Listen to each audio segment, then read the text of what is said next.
Hi guys, welcome back to the channel visa and vacations. So आज मैं अपनी जो पहली सीरीज़ स्टार्ट करी है हमने ट्रैवलिंग मोड्स इन कनाडा, इसमें हम अभी गाड़ी के बारे में बात कर रहे हैं, तो उसका एपिसोड 2 में आपको वेलकम करता हूँ। सो इस एपिसोड में I will tell you about more about selecting a car in Canada and insurance and और भी 2-3 वर्क अराउंड्स। सो पहले जैसे मैंने अभी आपको एपिसोड 1 में बताया था कि जब इंडिया से बंदा आ रहा है या किसी भी कंट्री से someone is coming to Canada and if they are coming as a tourist, तो उनको क्या क्या लाना है। So in short summary I will just quickly summarize it. उनको लाना था अपना इंटरनेशनल ड्राइविंग परमिट एंड अपना local license in very good condition. And जो दूसरा था अपना टूरिस्ट का, ये टूरिस्ट का हो गया। दूसरा था तो अपना स्टूडेंट, परमानेंट रेजिडेंट जो कि लोग इमिग्रेट कर रहे हैं, और वर्क परमिट वाले लोग जो कि यानी कि यहाँ पे लॉन्ग टर्म पे आकर रहेंगे लोग।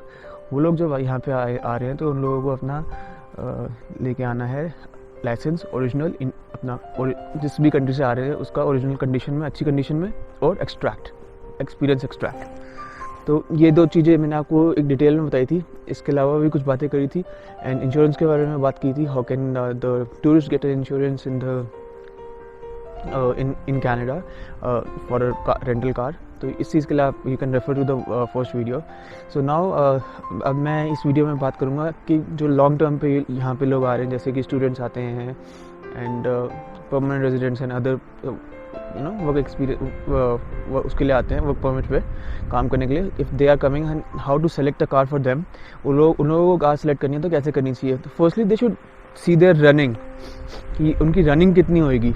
ऑन एन एवरेज कनाडा में एक हाउस होल्ड की रनिंग होती है जो उनकी प्राइमरी कार होती है 2000 किलोमीटर्स। ये मैं बता रहा हूँ आपको प्री कोरोना की रनिंग होती थी 2000 किलोमीटर्स, घर से ऑफिस, ऑफिस से घर, कभी ग्रोसरीज चले गए, कभी काम, हाँ कभी घूमने चले गए वीकेंड्स पे, कभी किसी को मिलने चले गए। So this was pre corona. अभी कोरोना के टाइम पे बहुत लोग वर्क फ्रॉम होम कर रहे हैं, सोशलाइजेशन तो हो ही नहीं रहा, घूमना फिरना भी नहीं हो रहा है, एंड तो रनिंग बहुत ज़्यादा कम हुई है। ग्रोसरीज तो हो रही हैं बस। सो इसलिए आई वुड से कि ये रिस्टोर हो जाएगा नंबर आफ्टर कोरोना, जब चीज़ें नॉर्मलाइज होंगी। तो 2000 की रनिंग होती है एक नॉर्मल हाउस होल्ड की। ये उस हाउस होल्ड की बात कर रहा हूँ मैं जो गाड़ी को अपना are not using for their business, और they are not using it for any other commercial purposes, they are only using it for their household purposes. And second आता है सीटिंग कैपेसिटी। अब जो बच्चे आते हैं 18-19 साल के, वो गाड़ी लेते हैं, दे कैन ऑलवेज बाय अगर जितना भी वो अफोर्ड कर सकते हैं, they fancy car, they want to buy fancy car, they can buy fancy car. लेकिन जैसे अब हम लोग आते हैं और ये फैमिली वाले आते हैं, so we need to buy practical cars. जैसे कुछ लोग मैच्योर स्टूडेंट्स आते हैं जिनके, जो लोग मैरिड होते हैं, उनके बच्चे भी होते हैं, सो उनकी चाइल्ड सीट लगाने के लिए उनको they have to have child seat की जगह, यानी कि 4 door cars, proper child seat लगाने के लिए जगह, एंड स्टेबल कार्स की ज़रूरत होती है, not like any sports car की स्पोर्ट्स कार में लगा के चल दी है एंड ऑल दैट। सो ये सारी चीज़ें फैक्टर करनी पड़ती हैं। And then the next factor which comes up in the consideration is the maintenance. अब मेंटेनेंस कॉस्ट भी होती है। यहाँ पे गाड़ी लेना बहुत आसान है, उसको मेंटेन करना भी आसान है, until unless you stay in the limits, everyone stays in the limit। अब मैं ले लेता हूँ, मान लो फॉर एग्जांपल एक entry level sedan, entry level उसकी मैं बहुत सस्ती में ले लूँगा, एंड उसकी मेंटेनेंस भी मेरी सस्ते में रहेगी। लेकिन अगर मैं कोई एंट्री लेवल लग्जरी कार ले लूँगा, तो मैं ले तो लूँगा, मैं उसको पे भी कर लूँगा, दैट्स नॉट अ प्रॉब्लम, लेकिन उसकी maintenance over a period of time मेरे हेडेक बन सकता है if I am not earning to that extent कि मैं उसको ईजिली पे ऑफ कर सकूँ। तो ये सारी चीज़ें देखने वाली होती हैं, बिकॉज इट्स वेरी लुक्रेटिव। जब हम लोग यहाँ आते हैं ना, अरे लग्जरी कार भी इतने की है, अच्छा ये भी इतने की है, so why don't we buy that. बहुत लोग ले भी लेते हैं, और बहुत लोग ग्रो करते हैं, सब लोग ले लेते हैं over a period of time. It's not that hard, but it's not that easy also. तो सुनना अच्छा लगता है, बोलना अच्छा लगता है, लेकिन करते वक्त असलियत में पता चलता है। सो ये पॉइंट्स हैं। उसके अलावा एक और पॉइंट आता है, हमारे को फैक्टर इन करना पड़ेगा। सबसे बड़ी चीज़ आती है इंश्योरेंस। गाड़ी की इंश्योरेंस के बारे में मैं आपको डिटेल में बताऊंगा अभी थोड़ा सा, लेकिन हमें ये भी देखना पड़ेगा कि गाड़ी जो हम ले रहे हैं उसका उसमें कितने एंटी थेफ्ट फीचर्स हैं और उसकी प्रेजेंस कितनी है रोड पे।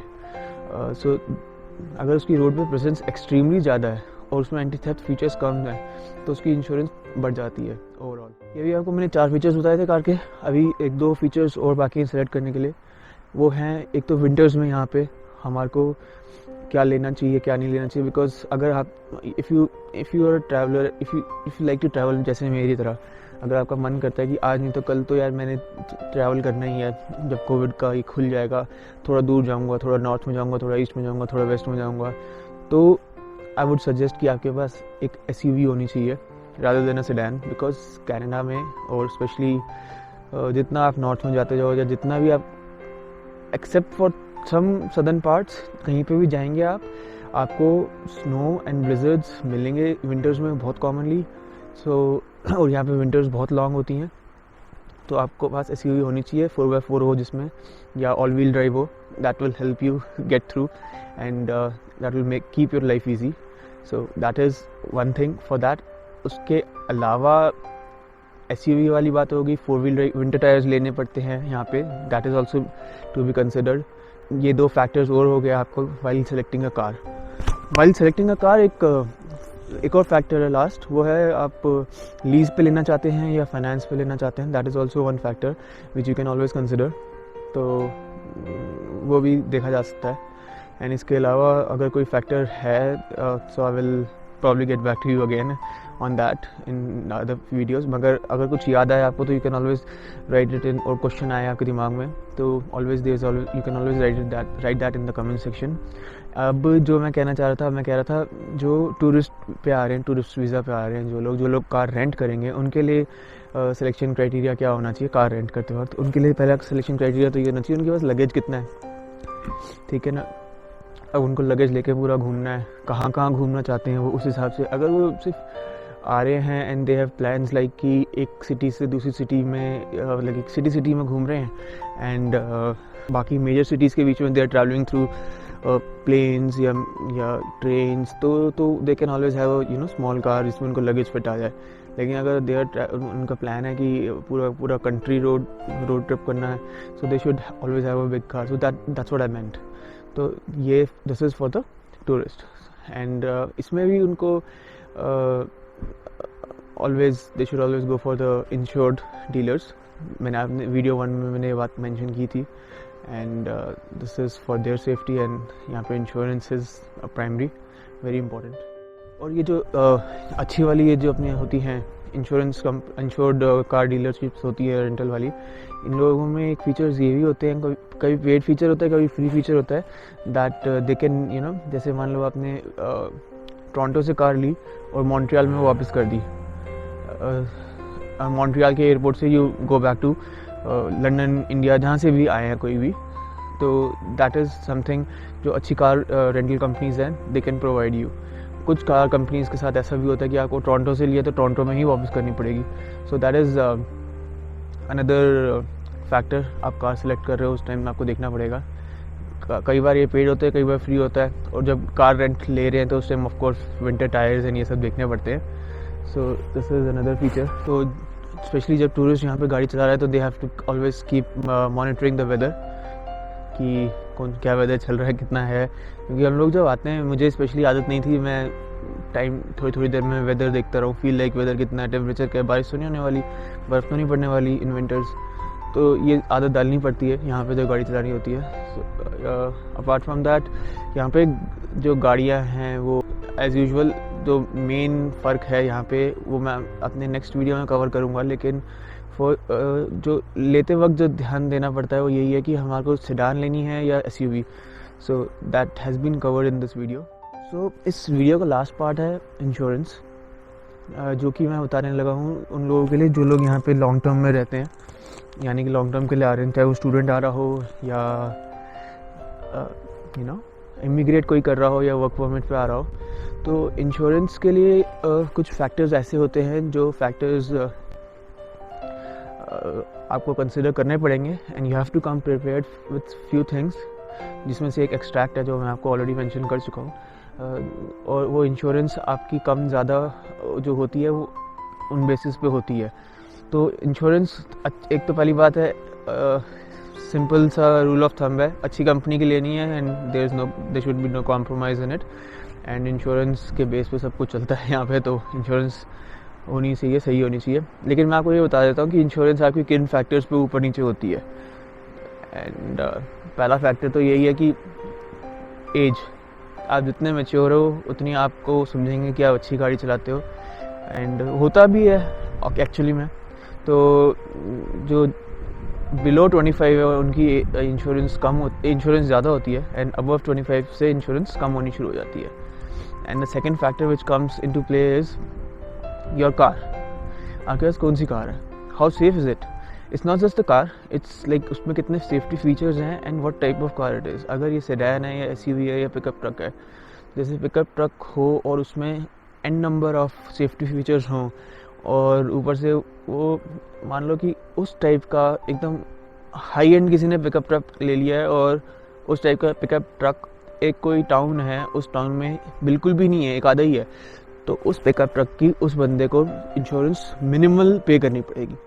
सो इस टाइप का एल्गोरिथम टाइप्स लगते हैं वहाँ पे, एंड सो ऐसी ही है। लेकिन अगर सेडान किसी ने ले ली है, बहुत कॉमन है, और उसमें सबसे ज़्यादा स्टैट्स आए हैं कि बहुत सारी चोरियाँ होती हैं, तो उसकी इंश्योरेंस हाई हो जाती है। तो इसलिए सेडान लेनी है, एसयूवी लेनी है, या कोई और पिकअप ट्रक वगैरह तो एक्सपेंसिव होते हैं, लेकिन जिसका काम होता है, ज़रूरत होती है, वो लेता है, या वो लेनी है, उस हिसाब से दे हैव टू डिसाइड। तो type of vehicle with features and with model and make year, ये सब डिपेंड करता है कि आपकी इंश्योरेंस पे क्या इम्पैक्ट आएगा। Third is experience. मैंने आपको पहले बताया कितना आपका एक्सपीरियंस है इंडिया का, जिस भी कंट्री से आप आ रहे हैं। स्पेशली मैं इंडिया से रिलेट करता हूँ बिकॉज मैं वहाँ से आया हूँ। तो इंडिया का एक्सपीरियंस अगर आप दिलवा देंगे that would definitely be counted. लेकिन धीरे धीरे जैसे आपका कनाडा का इंश्योरेंस का एक्सपीरियंस बिल्डअप होता जाएगा, आपकी इंश्योरेंस और गोइंग फॉरवर्ड कम होती रहेगी, as long as, very important, as long as you keep your record clean. Record clean का मतलब होता है आपको कोई टिकट नहीं मिलनी चाहिए, एंड आपको कोई चलान नहीं होना चाहिए। टिकट का मतलब आप कोई रूल नहीं ब्रेक करोगे तो आपको कुछ नहीं होगा, आप अपने रूल्स के दायरे में रहिए, आपको कोई तंग नहीं, आप किसी को तंग मत करिए, आपको कोई तंग नहीं करेगा। It's as simple as that. So ये सारी चीज़ें हैं, you have to keep your record clean, उससे आपका इंश्योरेंस कम रहेगी।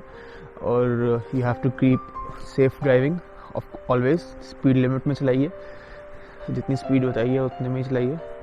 No one will bother you. So ये सारी चीज़ें होती है।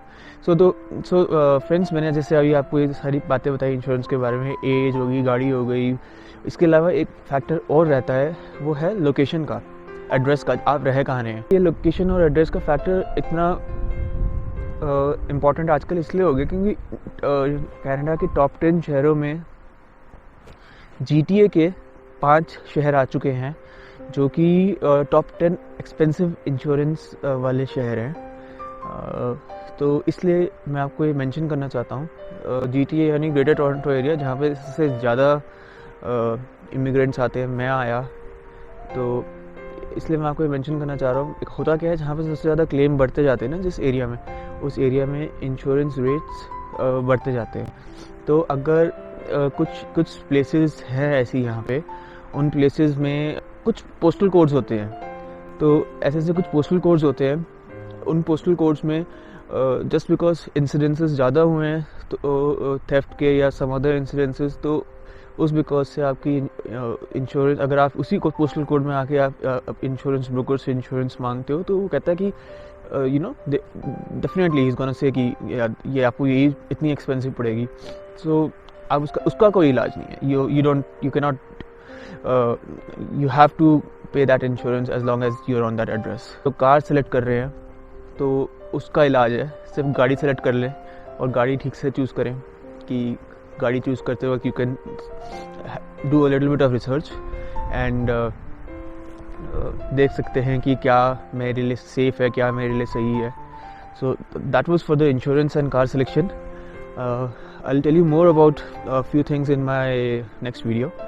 And guys, as always, as I said in my previous video also, I'm not certified to say anything like I'm not certified to say anything about the cars or to certify anything about the cars.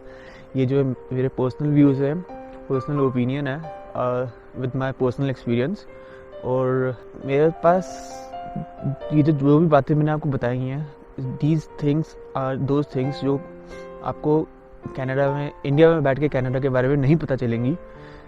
So I thought शायद इस video के through आपको पता चल जाए and this might help you. Apart from this there is no other intention, but yes, I just wanted to help you guys, so I just made this video.